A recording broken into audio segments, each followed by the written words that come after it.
అందరికీ నమస్కారం. స్టార్ట్.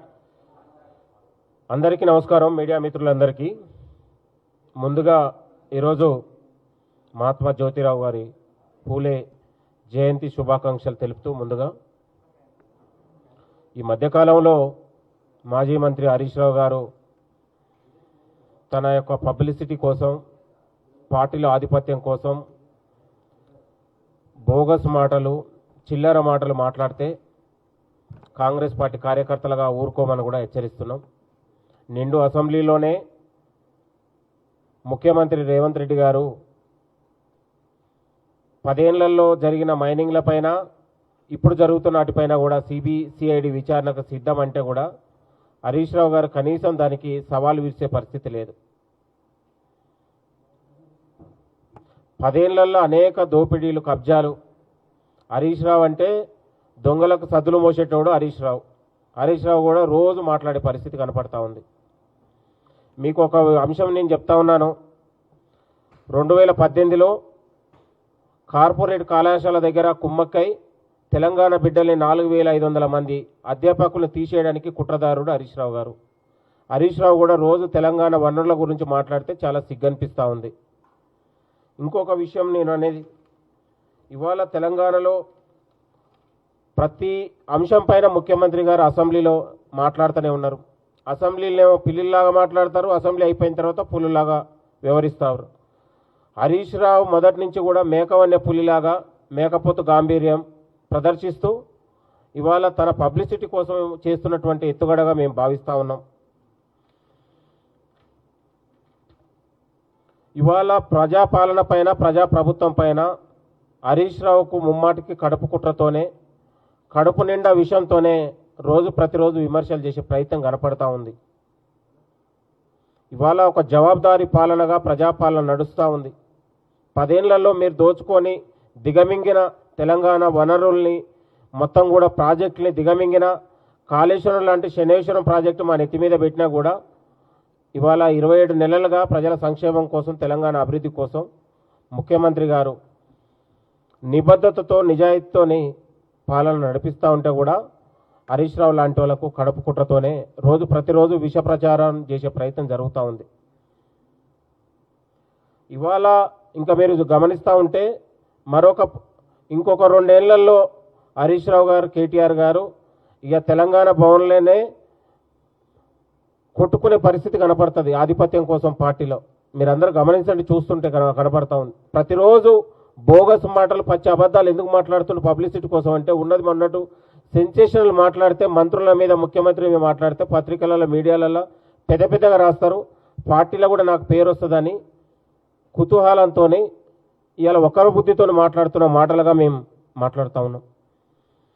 హరీష్ రావు ఇవాళ గూడెం మైపాల్ రెడ్డి లాంటి వాడు హరీష్ రావుకు నిజాయితీ పరుడుగా మాట్లాడుతూ ఉన్నాడు. ఎంత సిగ్గు అంటే చాలా సిగ్గుచేటు. ప్రజాపాలన మరొక 2029లో రేవంత్ రెడ్డి గారి నాయకత్వంలో, మహేష్ గౌడ్ గారి సారథ్యంలో, పిసిసి చీఫ్ మహేష్ గౌడ్ గారి సారథ్యంలో 100కు 100 సీట్లు గెలిచి మళ్ళా తిరిగి అధికారంలో రాబోతా ఉంది. దీంట్లో సంకేతం ఏం లేదు, సందేహం ఏం లేదు. బరాబర్ మళ్ళీ వచ్చే ఎన్నికల్లో కాంగ్రెస్ పార్టీ అధికారంలోకి రావడం అనేది పక్కా. ఇవాళ బీఆర్ఎస్ పార్టీ ఎన్ని పగటి కళలు కన్నా కూడా అది భ్రమలాగానే మిగిలిపోతుందనే విషయాన్ని మరొకసారి గమనించండి. ఇంకొక నిన్నగాక మొన్న ఒక పెద్ద ఆయన, 75 ఏళ్ళ వయసు ఉన్నటువంటి పెద్ద ఆయన పార్టీలో, బీఆర్ఎస్ పార్టీలో చేరుతున్నాడు. తెలంగాణ ప్రజలందరూ నవ్వుకుంటున్నారు. 14 ఏళ్ళు బీఫామ్ ఇచ్చారు. ఇక నాలాంటి వాడైతే గాంధీ భవన్లో తల నరుక్కునేవాడిని, అంత గొప్ప అవకాశాలు ఇస్తే. 10 ఏళ్లలో మేము పార్టీ కోసం జైళ్ళు, అరెస్టులు, నిర్బంధాలు, ఎన్నో రకాల తీవ్ర ఇబ్బందులు ఎదుర్కొన్న నేటికి ఇవాళ మాకు అధికార పదవులు లేకపోయినా కూడా నిత్యం మేము పార్టీ కోసం పనిచేస్తాం. ఎక్కడ కూడా నిరాశను ఎక్కడ కూడా నాయకుల దగ్గర చూపించలే. 14 ఏళ్ళు 14 సార్లు బీఫామ్లు ఇచ్చినా కూడా ఇంకా అతనికి అధికారం మీద వ్యామోహం తగ్గలేదు. దొంగలకు సదులు మోసినట్లాగా ఆయనే దొంగలు మాట్లాడి భూ కబ్జా తెలంగాణ దోచుకున్నటువంటి వాళ్లకు ఇవాళ ఈయనే ఊతం ఇచ్చిండు. ఎంత సిగ్గుచేటండి. పొన్నాల లక్ష్మయ్యకు పట్టిన గతే జీవన్ రెడ్డికి పడుతుంది, దాంట్లో సందేహం ఏం లేదు. సిగ్గుండాలి. ఇంత వయసులో కూడా పార్టీని వీడడం అంటే, దొంగల చేరడం అంటేనే ఇవాళ తన ఆత్మగౌరవాన్ని తాకట్టు పెట్టినట్టు. చాలా అత్యంత దురదృష్టకరం. కాంగ్రెస్ పార్టీ కండువ నాయకుల జీవన్ రెడ్డి గారి మీద ఉన్న రోజులే గౌరవం. ఆ కండువ తీసేసిన తర్వాత ఏం గౌరవం ఉంటుందండి? ఇంత గొప్ప అవకాశాలు ఇచ్చింది ఆయన. ఎప్పుడు ఖాళీగా లేడు. ఎమ్మెల్సీ అయిపోయిన తర్వాత మళ్ళీ ఎమ్మెల్యే అయిపోయిన తర్వాత ఎంపీగా పోటీ చేసే అవకాశం, అసలు వరుసగా అవకాశాలు 20 ఏళ్ళ నుంచి 75 ఏళ్ళ వరకు అవకాశాలు ఇచ్చింది. అంత గొప్ప కంటే పార్టీ ఇంకా అంత గొప్ప కంటే ఇంక ఎన్ని అవకాశాలు ఇస్తుందండి? నిరాశ ఎంతోమంది. మన పక్కనే కుమార్రావు గారు ఉంటారు, వైస్ ప్రెసిడెంట్, 40 ఏళ్ళ నుంచి పనిచేస్తుండు. ఆయనకి ఎప్పుడు ఎమ్మెల్సీ కాలే, కార్పొరేషన్ చైర్మన్ కూడా కాలే. ఆయన రోజు గవర్నమెంట్ డ్యూటీ లాగా 10 గంటలకు వచ్చి 6 గంటల వరకు ఉంటాడు. మరి అలాంటి వాళ్ళ పరిస్థితి ఏంది? కార్యకర్తలాగా మిగిలిపోతారు. అలాంటి వాళ్ళు ఏమన్నా